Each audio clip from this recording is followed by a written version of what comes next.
Ar aicinājumiem glābt valsts izglītības sistēmu un nākotni Rīgā aizvadīts Latvijas studentu apvienības rīkotais gājiens, protestējot pret finansējuma samazinājumu augstākai izglītībai, kurā aktīvi piedalījās arī LLU studenti.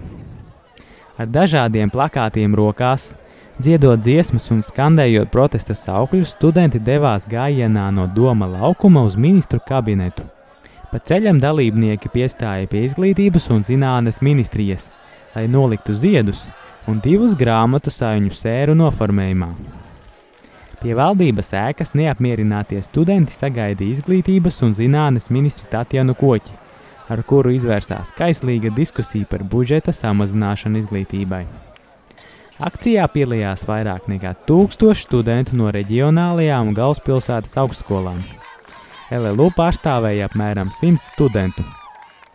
Gājiena rezultātus un to, ko mēs no tā ieguvām, mēs redzēsim, es domāju, ka nākotnē uz doto momentu mēs esam runājuši ar pašu Koķis kundzi un pauduši savu viedokli, savu attieksmi par to, ka mēs neesam mierā ar to, kas notiek Latvijā, ar to, kas notiek ar Latvijas izglītību, jo tā ir mūsu nākotne izglītībā.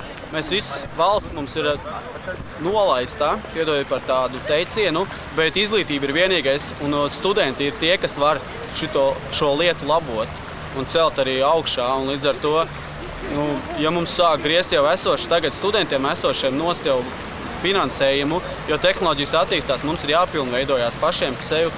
Tas viss atsaucās uz mūsu nākotni un to nevar tā atstāt. Un līdz ar to, tāpēc mēs esam šodien šeit savākušies, pauduši savu viedokli,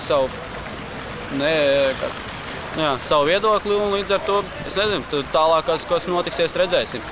Un, ja būs nepieciešams, es domāju, ka tiks arī atkārtot streiki.